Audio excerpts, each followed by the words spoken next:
Hi, I am back to teach some more sentences by using as if. అంటే as ఇఫ్తో sentences చూడండి ఎలా ఉంటాయో. As if తర్వాత simple past tense మాత్రమే వస్తుంది. పాజిటివ్ వస్తే నెగిటివ్, నెగిటివ్ వస్తే పాజిటివ్. ఇప్పుడు ఆన్సర్స్, ఇప్పుడు కొన్ని ఎగ్జాంపుల్స్ చెప్తాను, అబ్జర్వ్ చేయండి. She talks as if she knew everything. అంటే ఆమెకు అన్నీ తెలిసినట్లు మాట్లాడుతుంది అంటారు కదా, ఆమెకు అన్నీ తెలిసినట్టు మాట్లాడుతుంది కానీ ఏమీ తెలియదు అని మీనింగ్ వస్తుంది. ఈ క్వశ్చన్ షీ న్యూ ఎవ్రీథింగ్ అంటే ఆమెకి తెలిసినట్లు, కానీ ఇదే సెంటెన్స్ అబ్జర్వ్ చేయండి. She talks as if she knew everything అంటే ఆమెకి ఏమీ తెలియదు అని మీనింగ్ వస్తుంది.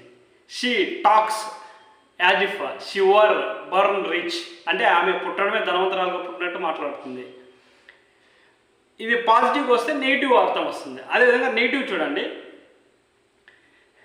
He acted as if he didn't hear anything but he did అంటే అతడు ఏమీ విన్నట్టు నటించాడు.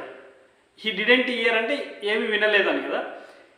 He didn't hear anything but he did కానీ అతను విన్నాడు. ఇంకొక సెంటెన్స్ చెప్తా చూడండి, final last sentence. They feel as if they were appreciated but